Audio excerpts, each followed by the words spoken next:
Hello, world. Welcome to episode 227 of the Jimmy Canz Show. We are going to be doing the college football playoff predictions. Um, who's in? We know who's in, and who's out. Well, who's out is Conference USA, the MAC, the Mountain West, and the Independents. Um, we've got representation from the Sun Belt, the American, the ACC, the Big Ten, the Big 12, and the SEC. So let's get into the playoffs.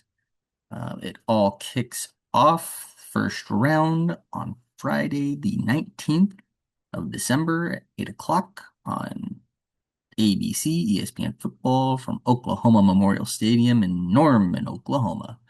Um, SEC versus SEC, 9-3. SEC runner-up University of Alabama Crimson Tide coming in number 9 in the CFP, 11 in both polls. The Sooners coming in at 10-2, number 8 across the board. Um, for me, I'm gonna go home field, and Oklahoma should be a little colder. I think the Sooners are gonna pull this one out. I think it's going to be a very tight game. I think a field goal or less.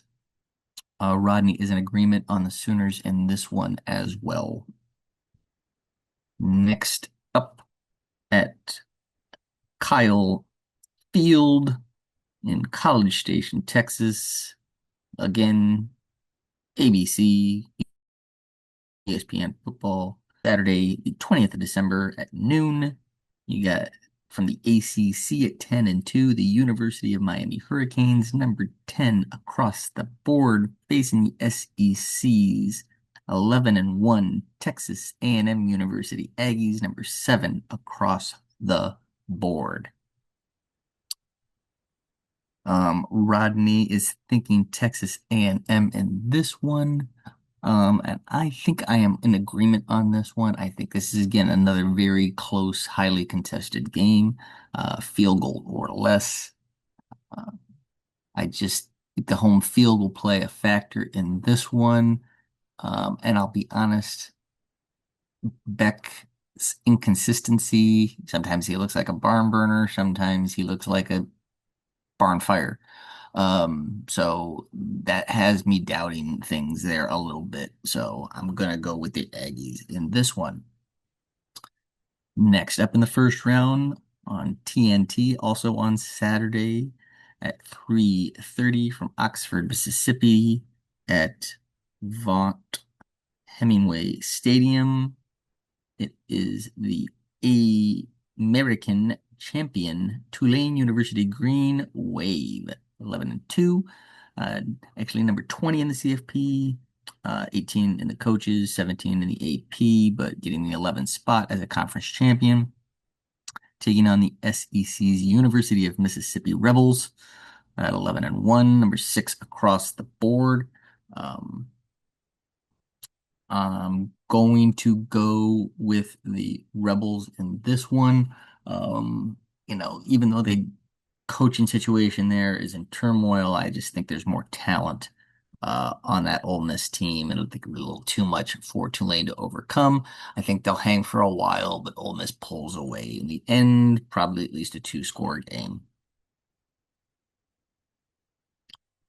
Next up in the first round, also on TNT on the 20th, Saturday, from Atsuin Stadium in Eugene, Oregon. You got your Sun Belt champion, James Madison University Dukes, 24 in the CFP, 19 in both polls, 12-1, get the number 12 seed as a conference champion, taking on the Big Ten's Oregon University Ducks, 5 across the board. Um, very similar uh, to the last one. I'm going with Oregon. Rodney's in agreement. I think, all in all, the talent level on Oregon is higher. Home field, et cetera, et cetera. They pull it out and pull away at the end. So that into the second round. Second round kicks off with the Goodyear Cotton Bowl Classic from Arlington, Texas at AT&T on New Year's Eve at 7:30 on ESPN. Will be either Miami or Texas A&M taking on the Ohio State University Buckeyes, two in the CFP, three in both polls, 12 and 1, Big Ten runner up. Um, Rodney and I both think it's going to be A&M.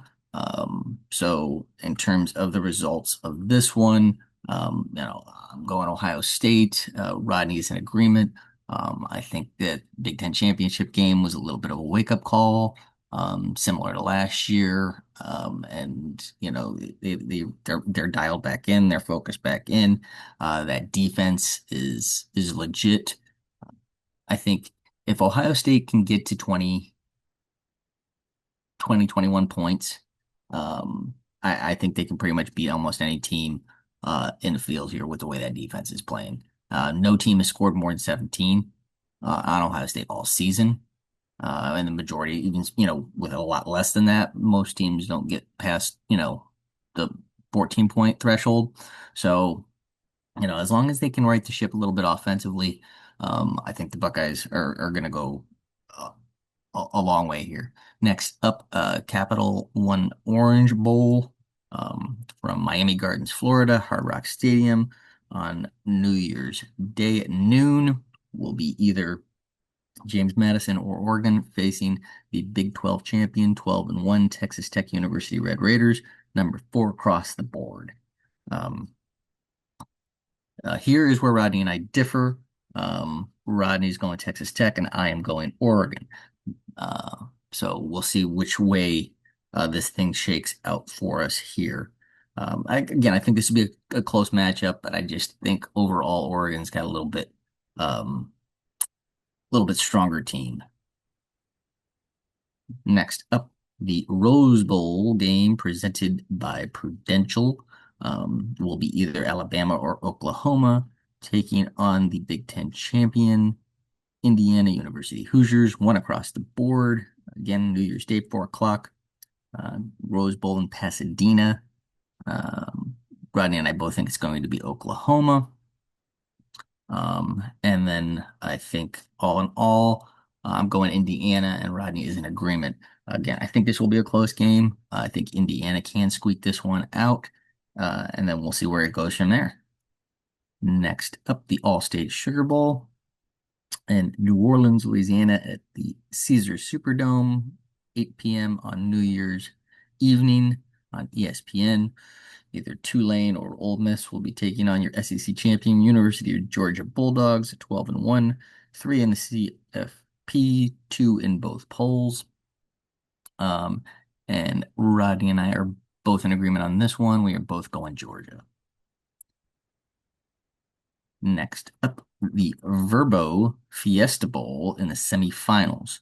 All right, so it will be either Tulane, Ole Miss, or Georgia taking on Miami, Texas A&M, or Ohio State. Rodney and I both have Georgia and Ohio State. So in Glendale, Arizona, on the 8th of January at 7:30 on ESPN, which way is it going to go? Like I said, Rodney and I both think it's Georgia versus Ohio State, and we're both in agreement on this one. We're both saying Ohio State. And then our other semifinal game, the Chick-fil-A Peach Bowl from Mercedes-Benz Stadium in Atlanta on Friday the 9th, 7:30 p.m. on ESPN. Either James Madison, Oregon, or Texas Tech facing either Alabama, Oklahoma, or Indiana. Rodney and I differ on the one side. I think it's going to be Oregon. He thinks it's going to be Texas Tech. We both think it's going to be against Indiana. So we both feel that regardless of the matchup, that Indiana will pull that one out, which then leads us to the national championship presented by AT&T in Miami Gardens, Florida, Hard Rock Stadium on Monday, the 19th of January at 7:30 p.m. on ESPN. Like I said, it could be James Madison, could be Texas Tech, could be Oklahoma, could be Alabama, Oregon, Indiana, or it could be Tulane, Georgia, Ole Miss, Miami, Ohio State, or Texas A&M. Rodney and I both feel it's going to be Indiana versus Ohio State in a rematch.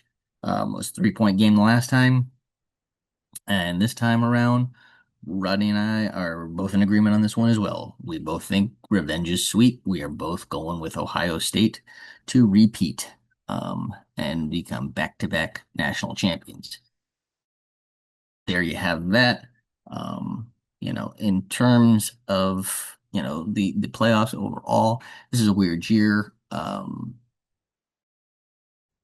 I think chaos kind of at the end there, trying to figure out who should really be in, um, with resumes versus head to head versus quality wins versus quality, compared to losses. You got a two-loss team that, lost to ranked teams and another two-loss team that lost to unranked teams. And, there was just so much chaos. I think that this is going to really result in the expansion again of the playoffs. It was originally a 14 playoff. Then last year we went to 12 team. It's 12 again this year. There was a lot of chaos at the end. So I think we're going to see this thing move up to 16. I think once you get to that 16 number, there's always going to be gripes. All right. When you set a limit, who's ever just outside is going to complain. So I think you move to 16 and there's less of that. There's less credence to the complaints. So I think that's kind of where it goes. Also, with those teams that did get snubbed uh, out of the playoffs and just some teams in general, these games that are not a factor in the CFP, these other bowl games, I think we're going to see many of them go away. You get a couple of them before the playoffs start. Then once the playoffs start, nobody's paying attention. Really, they're not, outside of the families of those playing in it. Um, I don't even think some of the alumni of those schools really care about some of these bowl games. To be 100% honest with you, they don't factor into anything. I think that,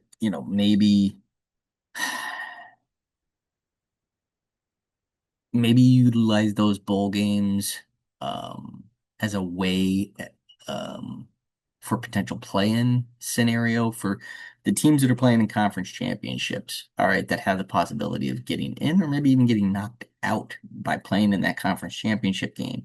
And then you got some of these other teams that just sit at home idle that week, knowing, hey, we're in. We don't need to do anything to prove we're in. Maybe that's a week, you have some playing games around that conference championships.